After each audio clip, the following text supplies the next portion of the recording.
Grand Rising. Today is a new day to start again. It is 10/1/2024, October 1st, 2024.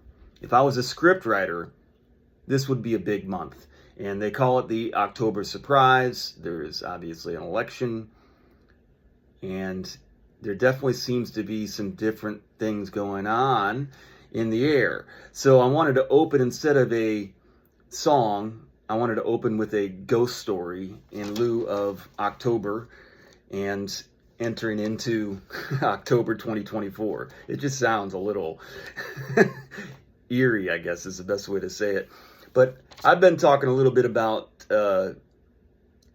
I have changed a lot, and I'm dealing a lot more with my spiritual side and observing what can't be observed.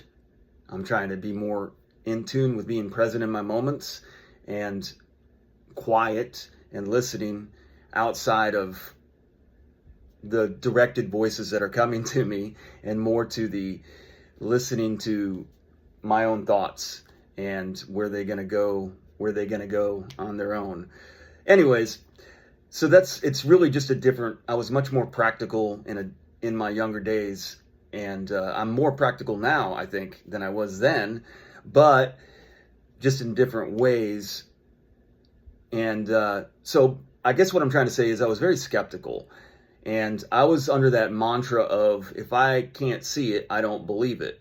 And that's how I treated everything. Bigfoot, that's a good one. Bigfoot, Loch Ness Monster, if I can't see it, then all these are just stories. And that actually brought me all the way through to everything.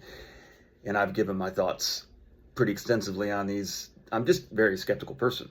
So, but with that, I didn't allow myself to believe in anything outside of what I could visibly see.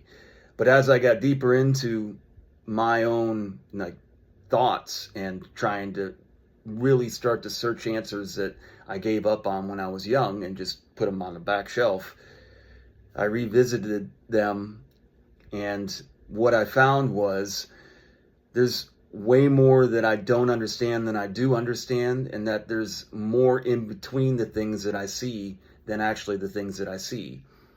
I also found out that sound and light are basically the same thing, and it could be thought that sound is the most important thing we have, signal we have. And that brought me to the sonic boom, and how whenever we pass that sound barrier, there's literally like a ripple.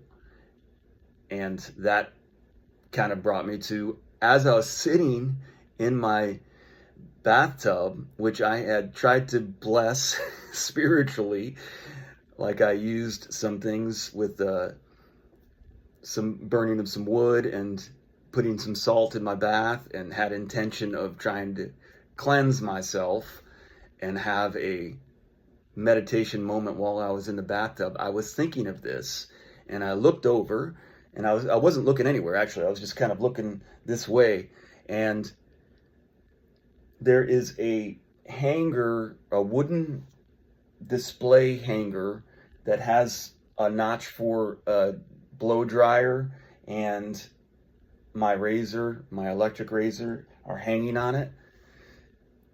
I know this is just stupid. Things fall off the wall. But in that moment, I was like having a spiritual moment about that, and boom, my thing fell off the wall.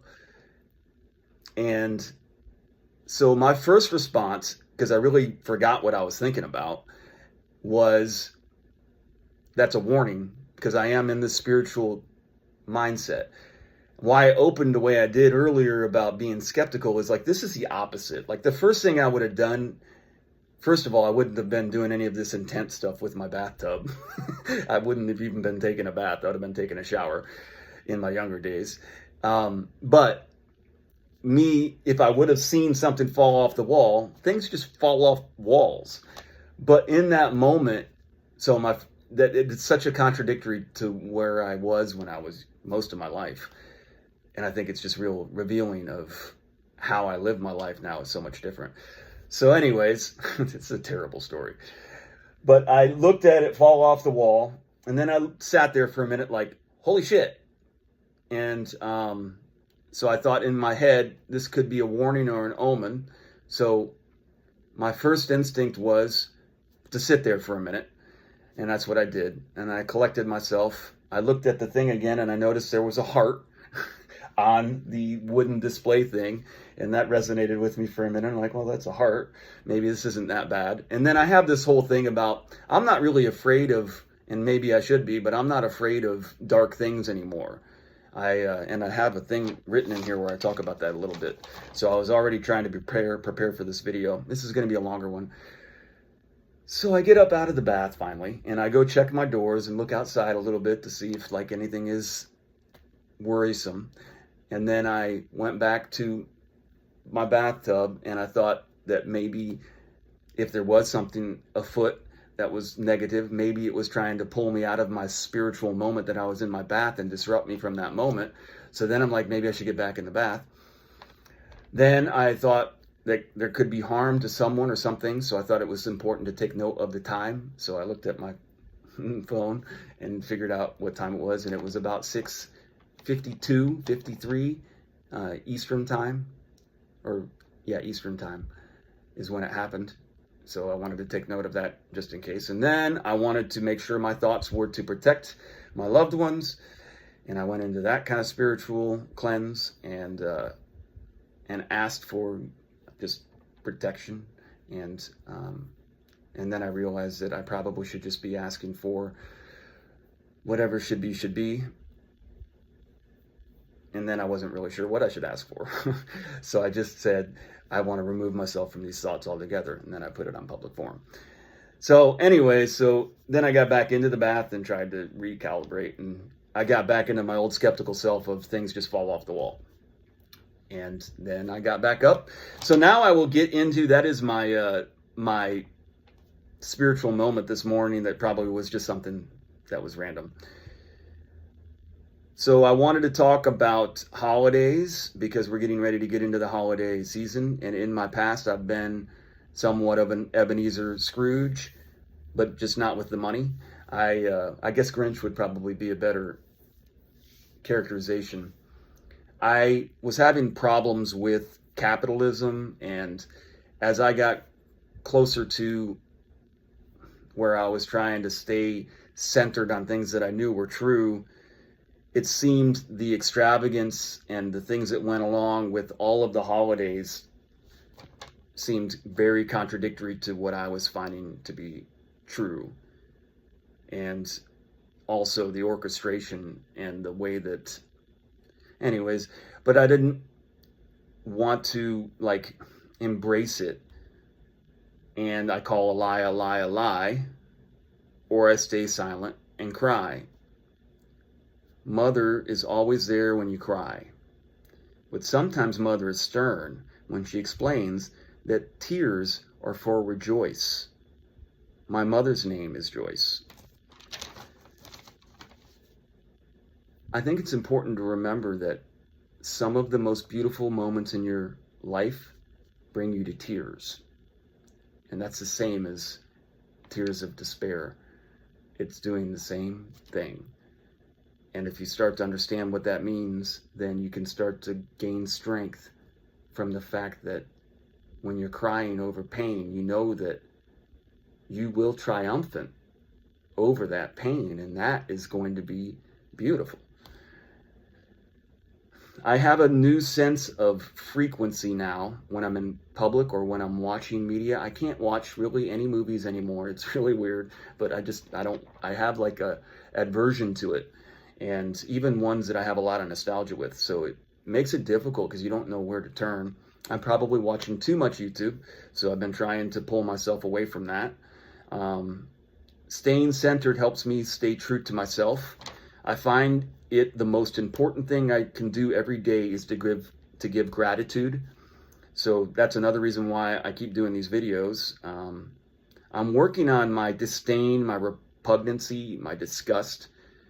Like when I see things that I feel are distasteful, and just trying to understand that finding center allows the observation of darkness but there is no reason to fear. You're just more of a, it's not an appreciation either. It's just more of an understanding. When you see things that are wicked, or when you see things that are contradictory, it's not you're going to do more harm to your message by allowing yourself to sully than you will by understanding it and observing it. And you don't have to embrace it, but like I said, if you try to like contradict it, all it will do is reinforce. It's the Tao Te Ching. Like, the more you try to fix it, the worse it's going to get. And you're only doing yourself harm. That's what I've learned by alienating yourself. So learn how to, poker is a good way to learn how to deal with holding your emotions in. Poker also teaches you how to be manipulative with them. And I don't know I think you should be skilled at that, though. If it's necessary, that's a tool that you can use. It's like every tool, you have to be careful with how much you use it. But anyways, none of that really matters if you are just being grateful and focus on that. And then I thought about how I've been talking a little bit about my old management days in sales. And one of the things I used to kind of use as a teaching moment with the people that I was working with was when I'd go to them, I'd go, do you think that their sofa, that their sofa with that price on it is a good deal? And they would say, yeah. And I go, no, it's not a good deal. It's a great deal. Why are you going to say it's a good deal when you can say it's a great deal? And if you have that kind of mentality when you're working with people, if you can make it to where it's not cheesy, like you literally just use great instead of good, take away good. So then I thought about my do good, be good. And I'm like, well, maybe I should be changing that to do great, be great. Have a great day.